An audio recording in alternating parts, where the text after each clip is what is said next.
Je me rappelle m'être levée au bout de 2 minutes en hurlant quelque chose comme « c'est inhumain ». Un ascenseur émotionnel qui m'a marqué au fer rouge. Encore aujourd'hui, je m'en souviens comme si c'était hier. Je préfère vous avertir parce qu'il a été pour moi extrêmement difficile à visionner. Hello YouTube, j'espère que vous allez bien. Aujourd'hui les amis, on se retrouve pour parler cinéma, le 7e art. Ça faisait longtemps. Vous le savez, j'adore débattre avec vous à ce sujet, notamment sur Twitch. J'adore échanger autour des films qui nous ont marqués. Et tout comme la musique et le JV, le cinéma est un art qui me passionne. Ça me prend aux tripes quoi. Et aujourd'hui, ça tombe bien, on va parler tripes. Ou plus précisément, aujourd'hui, nous allons parler de ces films qui m'ont traumatisée. Avant de continuer, on est bientôt 6000 par ici et ça fait chaud au cœur.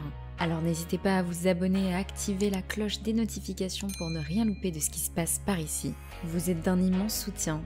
Merci à vous pour la force. Petite parenthèse fermée, encore merci à vous. Alors vous me direz en voyant le titre, en écoutant l'introduction de cette vidéo, « Mais Sophie, tu as déjà parlé de ces films d'horreur qui t'ont traumatisé ?» C'est vrai, je vous ai déjà fait une vidéo sur ces 6 films d'horreur qui ont marqué mon enfance. D'ailleurs, je vous mettrai le lien dans le petit. Mais cette fois, nous n'allons pas forcément parler de films d'horreur à proprement parler. Mais on va certainement aborder les films les plus malsains et les plus malaisants de toute l'œuvre du cinéma. Je pense que vous en connaissez certains, mais j'espère vous en faire découvrir quelques-uns. Il s'agit d'une toute nouvelle série que j'alimenterai sur la chaîne, alors n'hésitez pas à me dire en commentaire si l'idée vous plaît, pour que je continue à vous raconter l'histoire des films qui m'ont traumatisé. Préparez vos popcorns, vos sacs en plastique en cas de petits vomitos, et c'est parti, let's go. Pour commencer cette série, j'avais envie de vous parler du film Irréversible. Irréversible, c'est un film français, écrit et réalisé par le torturé mais pas moins talentueux Gaspard Noé. Sorti en 2002, ce n'est que durant l'été 2009, âgé alors de 18 ans, que je découvre cette œuvre complexe et extrêmement choquante. Et je pèse mes mots. Je me souviens de cet été comme si c'était hier. Peut-être et certainement parce que le moment m'a énormément marqué. Vous savez, quand on vit une émotion forte, qu'elle soit négative ou positive, soit ça marque, soit votre esprit va créer une sorte de flou temporel et vous ne vous rappellerez plus de rien. Et bien cette fois pour ma part, je me souviens des moindres détails de cette journée. Nous étions chez un ami, nous passions une très belle après-midi dans sa maison. Tout allait pour le mieux jusqu'à que 2 de nos amis nous proposent de regarder Irréversible. Et en particulier 2 scènes. Et ils arrêtaient pas de nous supplier pour la regarder avec eux. Je me souviens qu'à cette époque, plusieurs d'entre eux souhaitaient se diriger vers une école de cinéma. C'était mon cas à l'époque également. Donc en fait, nous étions tous très sensibles à ce sujet. Nous étions un noyau dur de potes, passionnés par les films. Alors forcément, on aimait dénicher les pépites, des œuvres spéciales, marginales parfois, peu connues du grand public. Et c'était souvent à qui mieux. À qui trouvera la perle de la semaine. Qui fera découvrir le nouveau Graal. Vous voyez ? Il y avait une sorte de compétition comme ça, mais rien de malsain. Et Irréversible semblait fasciner 2 d'entre nous. Nous ne connaissions pas le film, parfois pour certains juste le nom, mais pas son histoire. Lorsqu'ils ont fini par nous montrer la fameuse scène, et notamment la scène de je n'ai même pas pu regarder ça jusqu'au bout. Je me rappelle m'être levée au bout de 2 minutes, en hurlant quelque chose comme « c'est scandaleux ». C'est inhumain. C'est inhumain. C'est dire à quel point cela m'avait traumatisée. Et pourtant, je suis quelqu'un d'assez étrange, me direz-vous. Mais cela m'avait tellement retourné que je me suis décidée à le regarder seule, une fois le choc passé. Irréversible raconte l'histoire de Alex et Marcus, un couple vivant à Paris. Il met en vedette Monica Bellucci, qui joue le rôle de Alex, ainsi que de Marcus, interprété par Vincent Cassel. Alors qu'elle rentrait de soirée, Alex est sauvagement puis battu par un pervers sanguinaire, surnommé le Ténia. Entrant dans une rage folle, Marcus, aidé de son ami Pierre et de 2 inconnus qu'il va soudoyer avec de l'argent, va plonger dans une spirale de violence pour venger Alex. La particularité de ce film, c'est d'être composé de plusieurs scènes longues, notamment des plans séquences. D'ailleurs, en parlant de plans séquences, je vous en parlais dans la dernière analyse du clip de Vald, je vous laisserai le lien dans le petit. Et ces scènes longues sont montées en ordre en T chronologique. Donc en gros, le film s'ouvre sur la fin de l'histoire et se termine sur le début de l'intrigue. Le film démarre sur la fin de la journée et rembobine jusqu'au début de celle-ci. Et attention spoiler, le film démarre extrêmement mal. Or c'est la fin, et a l'air de finir de façon très paisible, sauf qu'il s'agit donc d'un faux happy end, vu que le long métrage est monté à l'envers. Gaspard Noé a même dit « Émotionnellement, c'est une fin heureuse, rationnellement, non ». Il dit d'ailleurs avoir été inspiré par Memento, le film de Christopher Nolan. Et il faut savoir qu'on retrouve ce procédé antéchronologique dans divers films, notamment je pense à Pulp Fiction de Tarantino par exemple. Et pour la petite anecdote, pendant la projection officielle du film, une vingtaine de personnes se sont effondrées victimes d'évanouissement ou de crise de nerfs. Sur 2400 places dans la salle, pas moins de 200 places se sont vidées avant la fin du film. Du jamais vu, d'après le lieutenant des sapeurs-pompiers de Cannes. Et ce même lieutenant avouera avoir vu le film et le qualifiera d'insoutenable. Il faut savoir que le film est interdit aux moins de 16 ans avec avertissement indiquant 2 scènes très dures peuvent heurter la sensibilité de certains spectateurs. Et effectivement, je ne le conseille pas aux plus jeunes, ni aux personnes sensibles d'ailleurs. Les scènes sont d'une extrême violence et elles sont ultra réalistes. On a presque l'impression qu'il s'agit d'un snuff movie. Donc ce n'est pas pour rien que le film Irréversible fut qualifié de film le plus controversé de l'année 2002, entraînant moult débats tumultueux durant le festival de Cannes.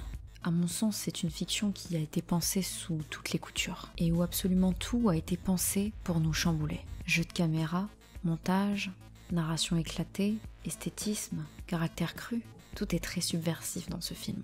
Gaspard Noé joue clairement la carte du réalisme, et c'est tellement frontal et explicite que l'immersion est forcément au rendez-vous. Et forcément, quand on arrive à réaliser cet exercice de cette façon, nos ressentis sont poussés à leur paroxysme. D'où la puissance de ce film. Et si vous saviez, il y a tant à dire sur cette œuvre, comme par exemple le fait que celui-ci possède un bruit de fond d'une fréquence de 27 Hz.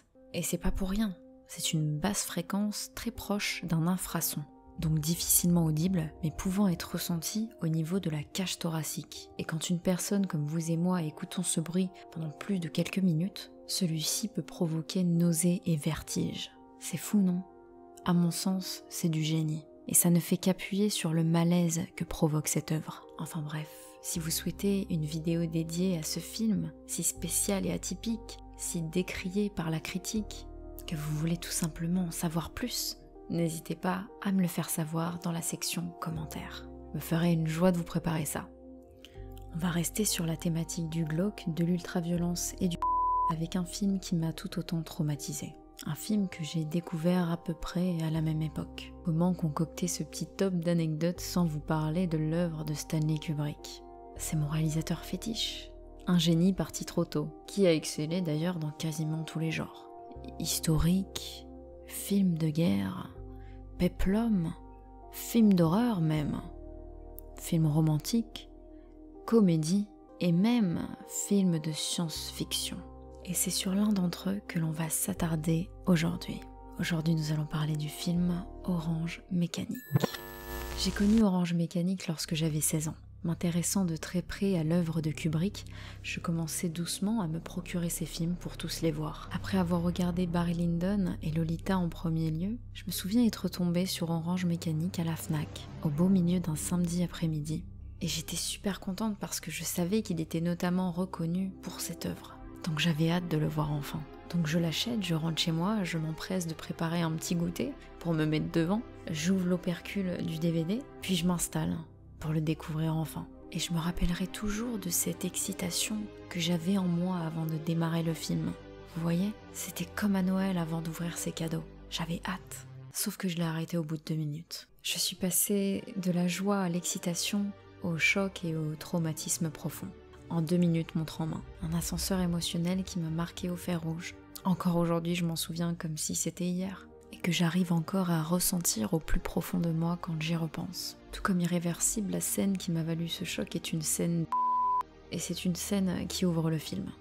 Donc difficile d'aller plus loin. Et j'ai dû attendre mes 20 ans pour trouver la force en moi de le regarder enfin. Aujourd'hui, il est l'un de mes films favoris, de par sa réalisation et par ce qu'il dénonce. Orange Mécanique est un film d'anticipation britannico-américain, écrit et réalisé par Stanley Kubrick, et sorti sur les écrans en 1971. Il est l'adaptation du roman d'Anthony Burgess, L'Orange Mécanique, A Clockwork Orange, sorti en 1962.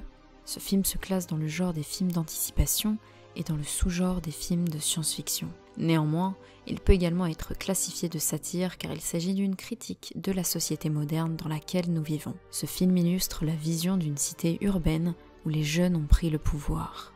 Malgré les détails empreints de rétrofuturisme qui m'ont énormément plu, on est clairement dans une déclinaison de la réalité dans laquelle nous vivons, mais dépeinte d'une toute autre façon. Ce film est extrêmement violent et très psychologique. Et là encore, je ne le mettrai pas entre toutes les mains. Je préfère vous avertir parce qu'il a été pour moi extrêmement difficile à visionner. Il s'en dégage un climat malsain et dérangeant. Et Kubrick va appuyer plutôt sur le côté viscéral pour faire ressentir la violence fois 100 plutôt que la violence purement visuelle. Contrairement à Irréversible où tout est très explicite. Orange Mécanique, c'est aussi et surtout l'histoire d'une personne, à la fois bourreau et victime, Alex Delarge. Alex est un sociopathe notoire qui s'intéresse au viol, à la musique classique, mais également et surtout à ce que l'on appelle l'ultraviolence.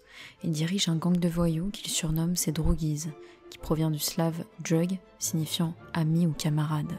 Le film va alors se coudre autour de l'action criminelle de ce gang, puis en second temps, la tentative de réhabilitation d'Alex via un conditionnement psychologique controversé. Attrapé par la police, il va alors subir un traitement type lavage de cerveau, extrêmement violent.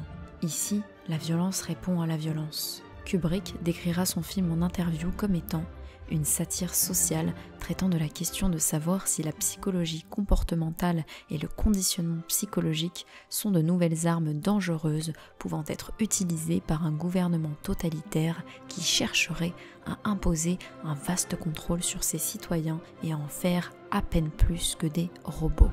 En 2008, l'American Film Institute l'a placé à la 4e place des 10 meilleurs films d'anticipation américains. Et en 2020, le film est sélectionné par le National Film Registry afin d'être conservé à la Bibliothèque des Congrès aux États-Unis pour son importance culturelle, historique ou esthétique. C'est pas rien. Et là encore, il y a tant à dire sur ce film. Tant de détails, de messages cachés, de dénonciations, d'interprétations, de petites histoires en backstage ultra intéressantes. Alors n'hésitez pas à me dire si vous souhaitez une vidéo dédiée à ce film.